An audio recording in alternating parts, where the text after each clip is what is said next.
With the power of this sword I bring forth the ability to slay my enemies and bring justice to them all. Hello and welcome to this episode of How to Be a Great Player, where we're looking at the warrior. Now, the warrior, the fighter, the hero, if you like, is a class that a lot of people go to as their first choice. Now, the reason for this, of course, is that they perceive the fighter to be the simplest, easiest class to play. And they're not far wrong. Now, that has many advantages and, of course, disadvantages. And we're going to unpack those today so we can just see what you can do with this very versatile but not class. Now, the merits of a fighter, obviously, are that they are fairly straightforward in their task. They're not a cleric, they're not a wizard who's trying to come up with spells and all that kind of stuff. They're not the ranger who's tracking things. They're not the rogue who's sneaking around. They basically are there to hit stuff. But unlike the barbarian, they can be a little bit smarter about how they do it. They do, however, just end up being the ones who hit stuff. So that's something that the fighter's going to have to look at. They're good in armor. They're good with almost all weapons. They can use exotic weapons. A lot of systems have specific types of weapons that can only be used if you've got specific type of training. Fighters generally have access to almost everything. They have various builds within the fighter space, and they don't have a lot of anything else going for them. Now, that's an advantage for a lot of people because they see it as being an easy class to play.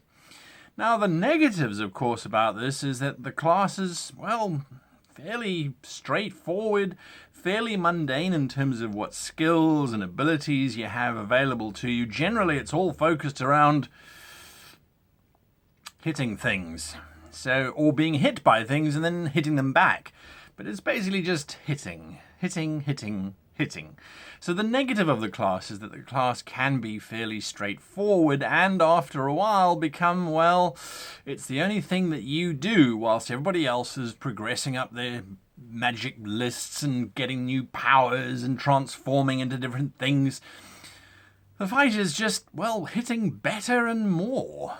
So it's about trying to find what it is about your particular fighter that makes it just that much more interesting to play rather than just something that gets an additional bonus to hit every level.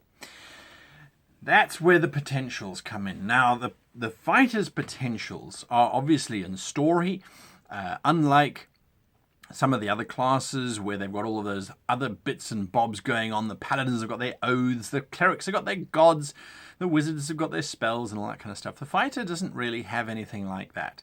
So that means that you as the player can start to come up with stuff. Now, if we look at, say, for example, Russell Crowe's character from that film Gladiator.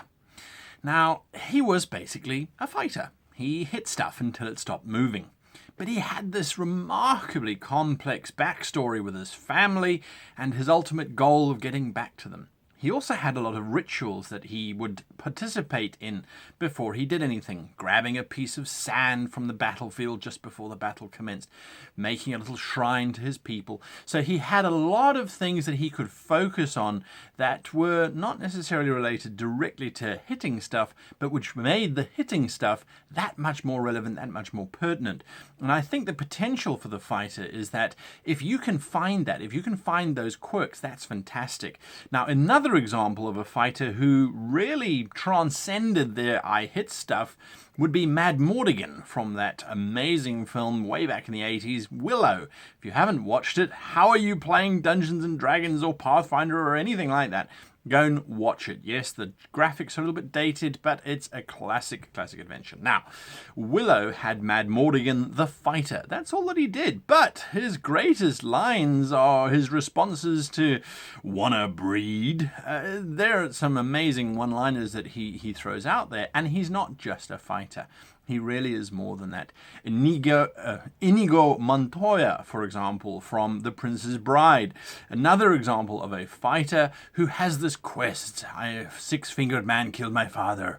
He's looking for his father, etc., etc., etc. So the potential for the fighter is to really, really get involved in their backstory and drive that forward and make sure that that becomes the go-to thing. So during combat, how does your fighter express those backstories? How does your fighter express their fighting? And how do you, as a role player, how do you as a player express that? How do you bring it to the fore? Does he have a specific type of fighting style? Does he fight one-handed? Does he taunt his enemies whilst he attacks them? Is he very cold and serious and calculating? In which case, then you need to be the same.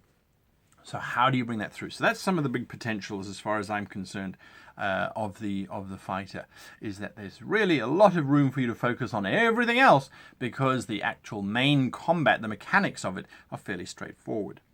Now, the different types of knights that you get, there are many different knights. The different type of fighters that you get, there are many. And of course, the very first one is the armored knight.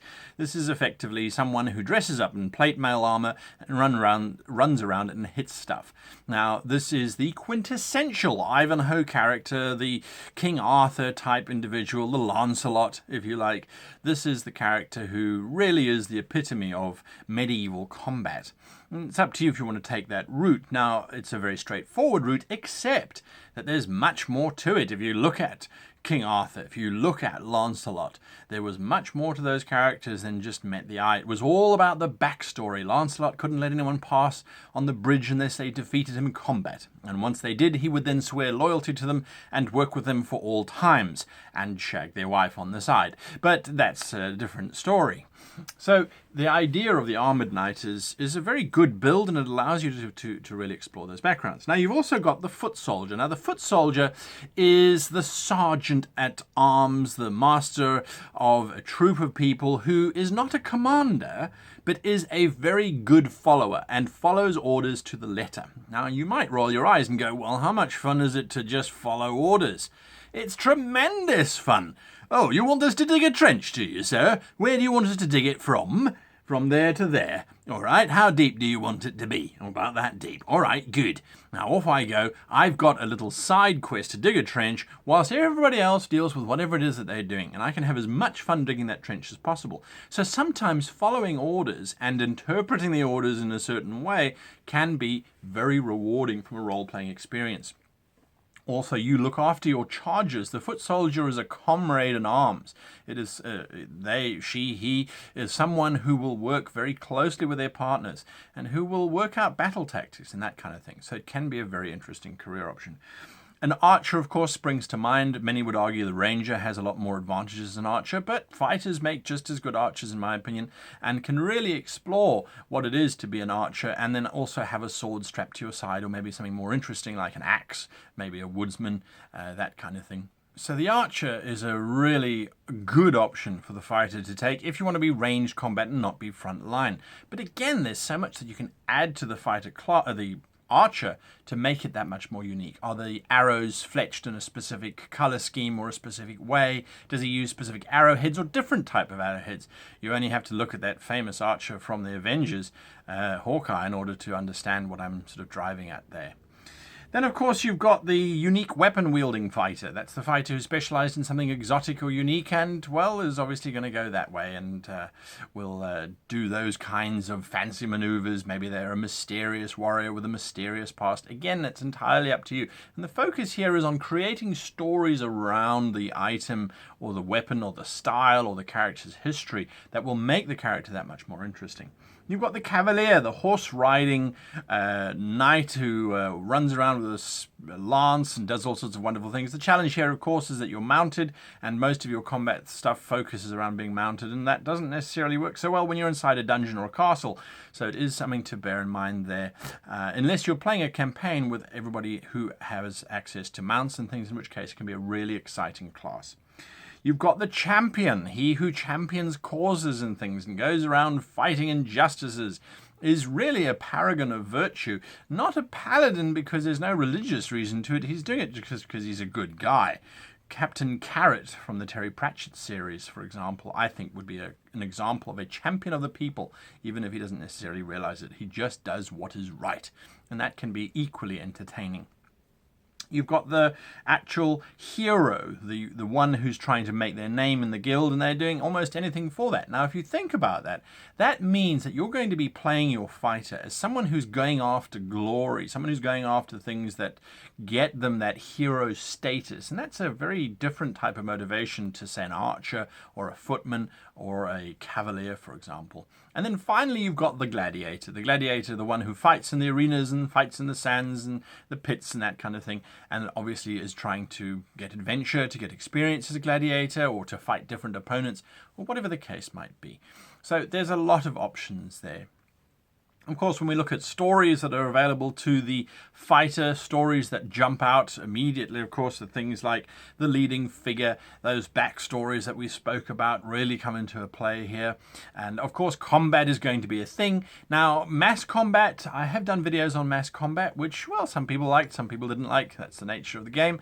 But mass combat with your fighter in the charge of that and the lead of that as a general or as a hero or a captain, all of those options now come into play there. And it is something to necessarily remind your GM about, saying, hey, I'm a fighter, remember, so we can do some more interesting things in terms of combat. It doesn't just have to be little private encounters.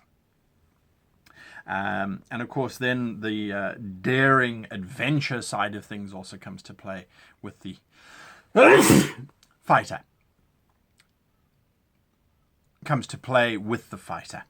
So that is my take on the fighter. Not a huge amount of insight because the class is so straightforward, but a huge amount of opportunity for you to be able to take a class that is fairly straightforward and make it unique and make it that much more interesting that the rest of the people sitting at the table go, you know what? I underestimated fighters. I thought they were basically dull, but apparently not. And of course, no one will ever forget the I have the power, the character who epitomizes that fighter. Or maybe it's a barbarian, who knows. Anyway, that's my take on the fighter. Let me know your thoughts. Did I leave out classes? Leave those comments below so we can all learn from and improve upon our game from one another. Until next time, I wish you and yours the very happiest of playing.